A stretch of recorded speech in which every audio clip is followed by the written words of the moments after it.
पहले से बड़ा सुंदर प्रसंग चल रहा था। पृथु जी के यज्ञ में भगवान अवतरित हुए, इंद्र को भी साथ में लाए,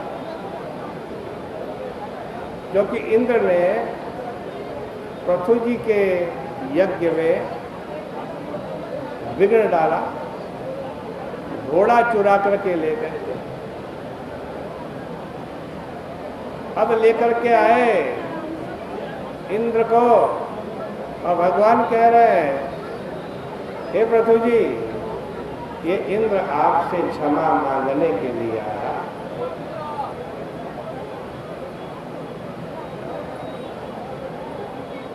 और उसके बाद भगवान पृथु जी की कहते हैं, हे पृथु जी, आप स्वर्ग की प्राप्ति के लिए तो यज्ञ नहीं कर रहे थे, इसलिए 100 यज्ञ हो या 99 यज्ञ हो, आपको क्या फर्क पड़ता?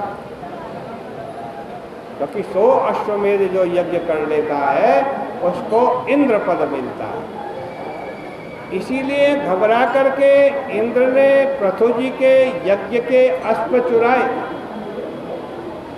भगवान ने कहा, पृथु जी, आप स्वर्ग का पद पाने के लिए तो यज्ञ नहीं कर रहे हैं, इसलिए 100 यज्ञ हो या 99 यज्ञ हो, आपको क्या फर्क पड़ता? और पृथु जी को ज्ञान दिया। वैसे ज्ञान क्या है? एक महात्मा ने थोड़े शब्दों में अज्ञान का लक्षण बताते हुए कहा कि किसी भी परिच्छिन्न वस्तु में, मतलब एक घेरे की वस्तु में, किसी एक टुकड़े की वस्तु में मैं और मेरा होना ही अज्ञान और अज्ञान का विलास है। यदि अपने ब्रह्मत्व के ज्ञान से परिच्छिन्न में मैं और मेरा ये 2 भाव टूट गए, इसी का नाम क्या है? तत्व ज्ञान है। इसी का नाम जीवन मुक्ति है। यही 100 वेदांतों का सार है। मेरे कहने का तात्पर्य है, किसी टुकड़े को आप मैं मत करो। ये घर मेरा है, टुकड़ा हो गया, संसार से अलग हो गया था। ये बेटा मेरा है, ये शरीर मेरा है।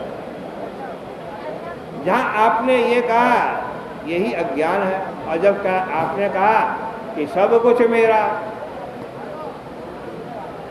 टुकड़ा नहीं किया, सब कुछ मेरा, ये क्या हो गया? ज्ञान। यही मुक्ति हो गई। यही 100 वेदांतों का सार हो गया। यह आत्मा शुद्ध, स्वयं ज्योति और निर्गुण है, सब में एक ही है। निरात्मात्मात्मनः परः। हमारा आत्मा निरात्मा है, मतलब उसका कोई आत्मा नहीं है। आत्मा का कोई और आत्मा नहीं हो सकता। इसलिए पृथु जी से भगवान कहते हैं कि अपने धर्म द्वारा निष्काम होकर श्रद्धा के साथ मेरी आराधना करनी चाहिए। इसी से ब्रह्म कैवल्य की प्राप्ति होती है। यह आत्मा बिल्कुल उदासीन है, अध्यक्ष है। जिसको इसका ज्ञान हो जाता है वह कल्याणमय मोक्षप्रद पद को प्राप्त कर लेता है।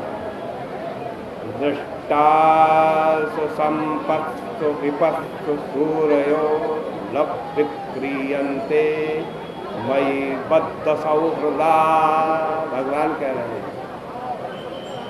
क्या कह रहे कि जिन्होंने मेरे साथ सौहार्द जोड़ लिया है, जिन्होंने, भगवान कह रहे हैं, मेरे साथ प्रेम जोड़ लिया है, उसके जीवन में कभी संपत्ति आती है, कभी विपत्ति आती है,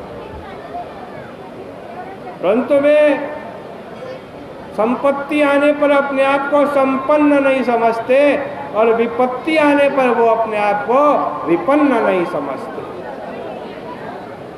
वे बिल्कुल निर्विकार रहते। मनुष्य को दुख सुख में सदा समान रहना चाहिए और सबकी रक्षा करनी चाहिए। राजा का धर्म केवल प्रजा पालन है। यदि वह प्रजा का पालन नहीं करता तो उसका सारा पुण्य क्षीण हो जाता। प्रजाराम अरक्षिता करहारो तम्बति। राजा प्रजा से टैक्स तो ले, कर तो ले, टैक्स तो वसूल करे, परंतु प्रजा की रक्षा न करे तो प्रजा का सारा पाप राजा के सिर पर पड़ता है और उसको उसका फल भोगना पड़ता है। इस प्रकार भगवान ने बताया कि प्रभु, तुम्हारे घर में थोड़े ही दिनों बाद सनकादि महापुरुष आएंगे। भगवान के शुभागमन की अपेक्षा भी संतों के आगमन की महिमा अधिक है। संतों की आगमन की महिमा अधिक, भगवान के आगमन से ज़्यादा अधिक महिमा संतों के आगमन की है। भगवान तो वैकुंठ आदि से आते हैं, किंतु ये संत साक्षात धरती पर रहते। अब भगवान कहते हैं, अच्छा प्रभु, तुम्हारी जो इच्छा हो मुझसे वरदान मांग लो। मैं यश तपस्या अथवा योग से नहीं मिलता। जिसके चित्त में ममता नहीं, विषमता नहीं, मेरा तेरा नहीं, उसमें मैं प्रकट होता हूँ। मैं तो आज उनके हृदय में रहता हूँ जिनके चित्त में समता रहती। मैत्रेय जी कहते हैं कि विदुर जी, जब भगवान ने इस प्रकार कहा तो पृथु को इस बात की बड़ी लज्जा हुई कि मैंने इंद्र से विरोध क्यों किया।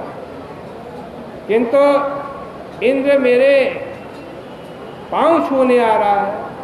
पृथु ने झट से उठ करके इंद्र को उठा लिया और उनके प्रति जो द्वेष भाव था उसको छोड़ दिया। आज की चर्चा यहीं विराम करते हैं।